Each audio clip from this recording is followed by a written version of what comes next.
Amber as vice chair. You're essentially in charge, but we don't have a quorum. So we're going to start the meeting and then, much like last week, I think, recess for 10 minutes and see if we get one more person. Okay. So do I move to recess for 10? We can't really move because we don't have a quorum. I gotcha. So we're really just letting people, should there be any people on YouTube, know that we're just going to pause for 10 minutes. Okay. So I am going to start the recording, and then as soon as you say we're going to recess for 10 minutes, then we'll stop the recording, and hopefully we'll get some more people. Okay. We are recording now. Recording in progress. All right, so this is the Sales Tax Audit Committee meeting. It's 4 o'clock, and we are short for a quorum, so we're going to recess for 10 minutes and see if any of our other members can make it. Recording stopped. Very good. All right. Yeah. So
time, but do you want to try and wait any more time, or do you want to just call it and we'll try to reschedule for another date?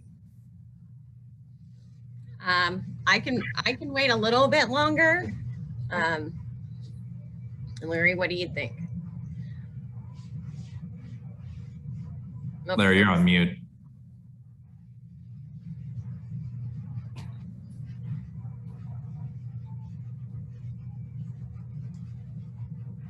Yeah, I'm fine waiting for a little bit if we need to. Okay.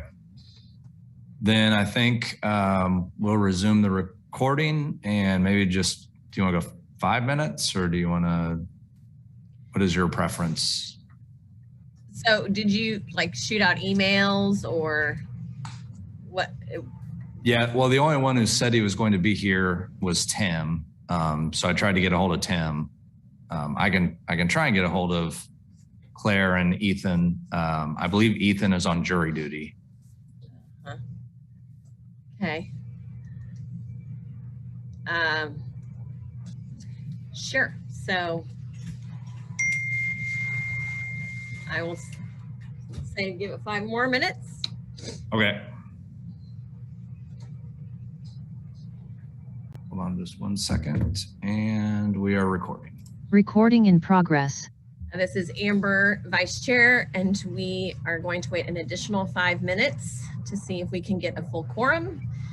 And yeah, sorry.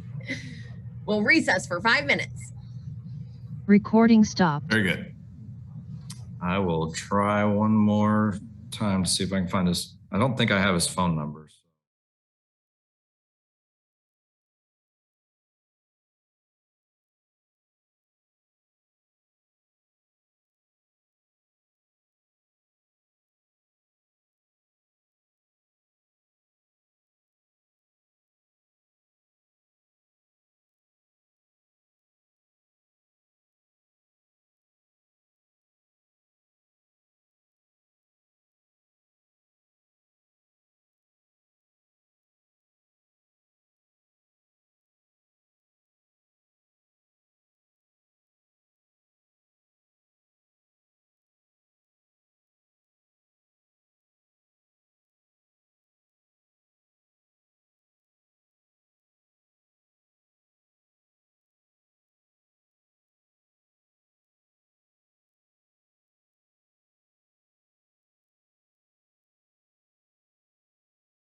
believe we have that.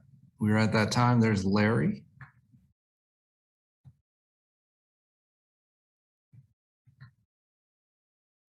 Okay, so I will go ahead and start recording and then we'll begin the meeting. Thank you all. Recording in progress.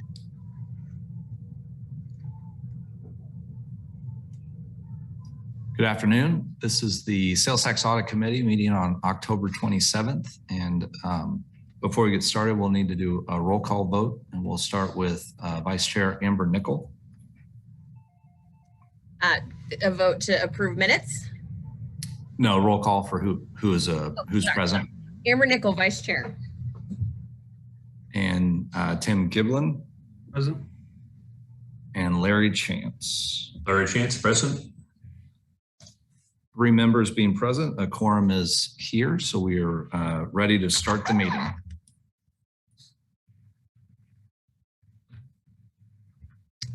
Oh, do I need to call this meeting to order? I'm sorry, I don't remember all the things.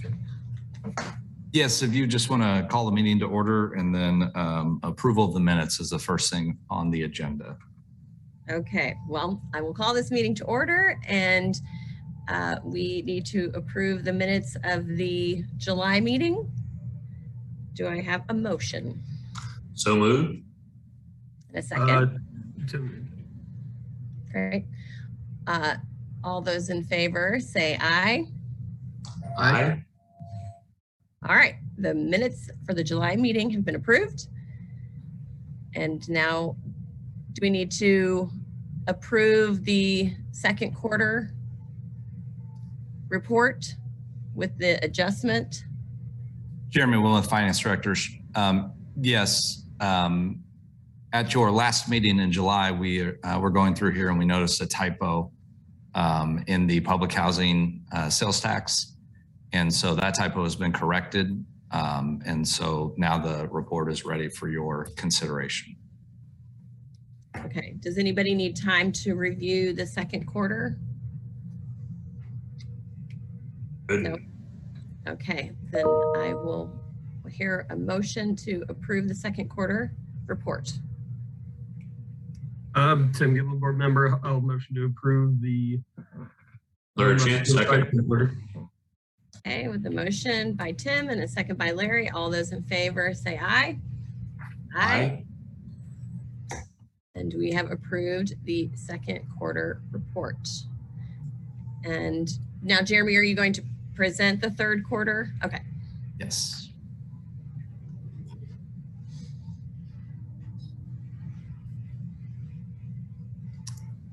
Sorry, I'm trying to share my screen here real quick.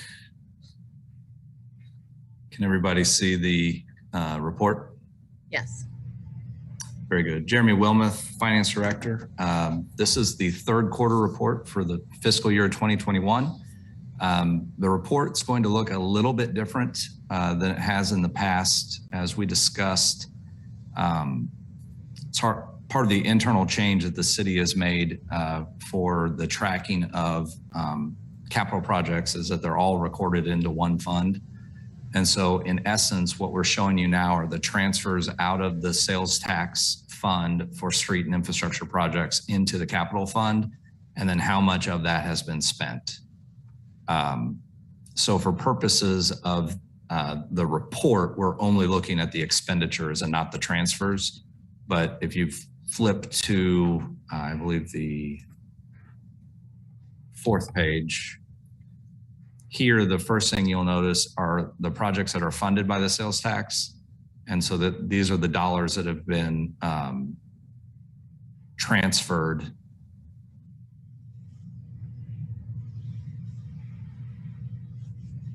Sorry, page 3 of the report. So the sales tax that was transferred to the project fund. So these are the dollars by project and the transfers that have occurred to date. You'll notice that there's 2 that are over the amount of the original budget.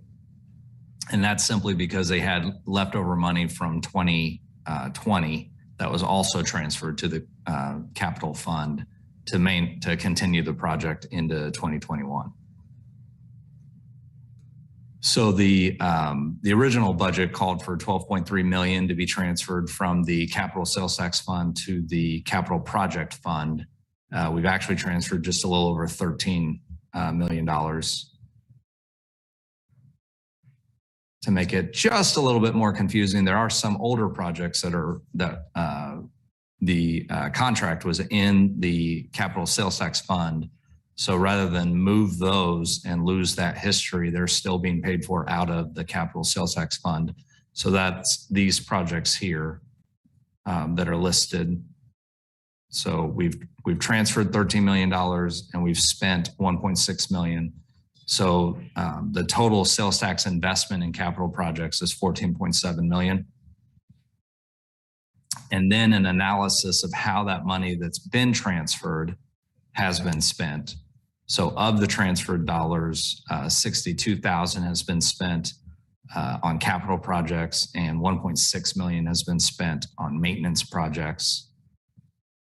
So the total of the money that was transferred and the total of the money that was spent is the 2.8 million that you'll see on the capital sales tax report here.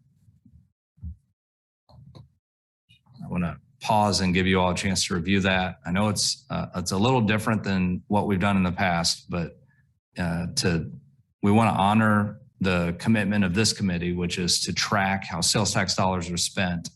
And I ethically didn't think just showing you the transfer out of the sales tax into the capital project fund was sufficient. So we're essentially double tracking it now, if you will. You'll see the transfer so that it's no longer in the sales tax fund, but it's still a sales tax funded project. And then we'll track the actual expenses by project, and that's what will be on your report. So that $2.8 million figure there ties back to the detail schedules. And I'd be happy to answer any questions that you may have. Amber Nickel, Vice Chair. So just to clarify, so this 2.8, the remainder is in the capital fund, but it has not yet been spent, but it's budgeted. Right. It is budgeted. Those projects are ongoing, but it has not physically been spent yet. Okay.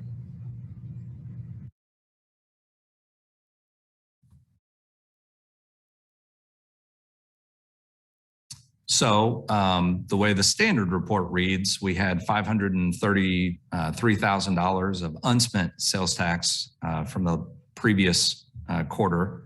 We've collected $4.4 million through the first 9 months of this year. We've spent the 2.8, so we currently have 2.1 million available for future projects. Moving down to public transit, this one's a little bit easier. There are some funds in the transit fund that were also moved for capital projects, but it's a much smaller portion of the overall budget. So for the public transit sales tax, we had 2.9 million roughly of unspent tax from the prior year. We've collected 2.9 million so far year to date, and we've spent 2.2 million. So there's currently 3.7 million available for transit related projects. And pardon my scrolling, but when you get down here, you'll see that about 89,000 has been spent on staff related costs, salaries, benefits, and office expenditures.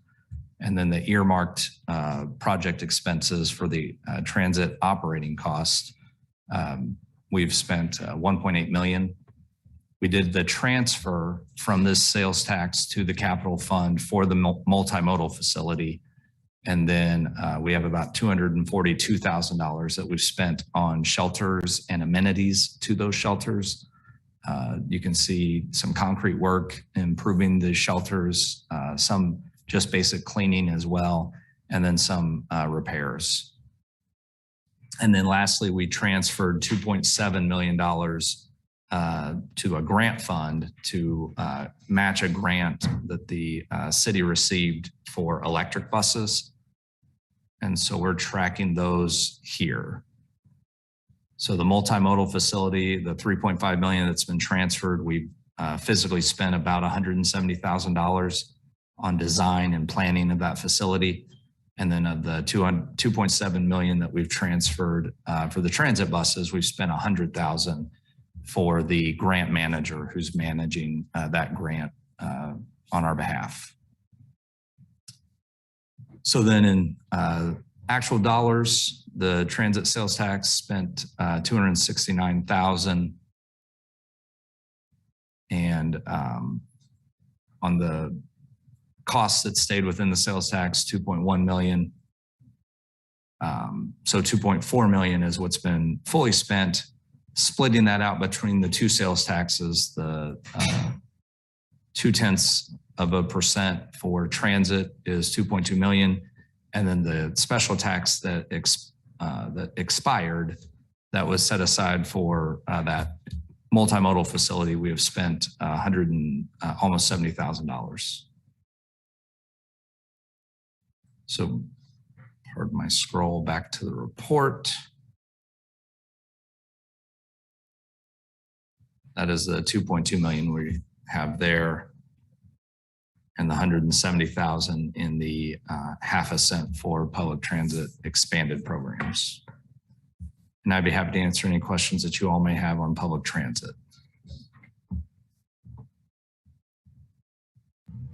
Amber Nickel, Vice Chair. I'm just curious, is there a timeline or an expected date for the multimodal location and project?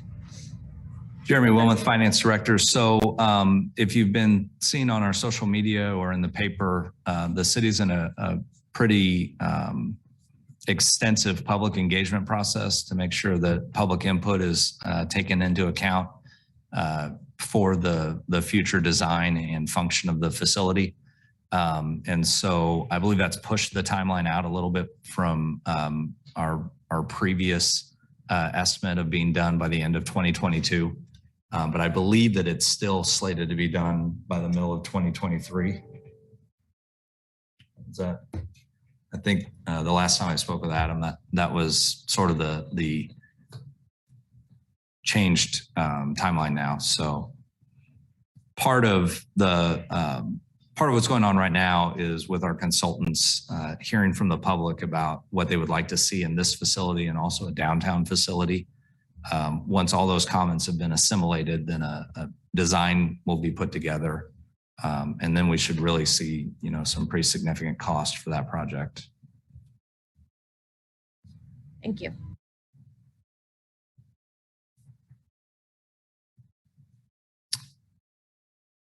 And the last sales tax on the report is the 0.05% for public housing.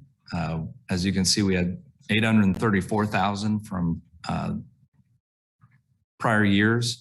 We have 746,000 that we've collected through the first 9 months of this year, and we have spent 100,000 on contracts. I know there's a lot of projects that are in the works, but just physically money out the door again, we're at $100,000.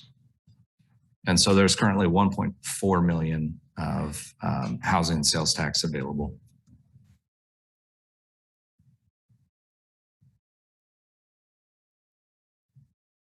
I'd be happy to answer any questions that you all have on that or the overall report, or if there are no questions, then I believe that a motion would be in order.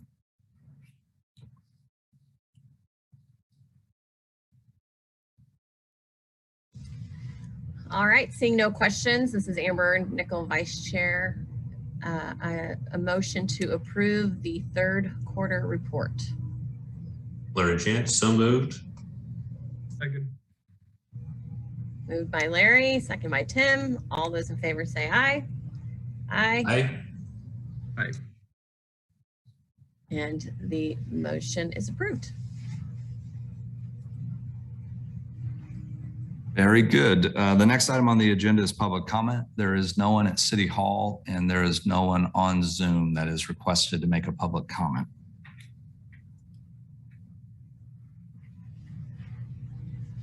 So the only other item, there's no action required, but just for your information, the calendar, the final meeting of this year, or I'm sorry, this is the last meeting of this year. The first meeting of next year will be January 19th. We also have April 20th, July 20th, and October 19th on our calendar based on the will of the commission to meet on the third Wednesday of every quarter. And with that, if there's no other business or any other questions, I believe a motion for adjournment would be in order.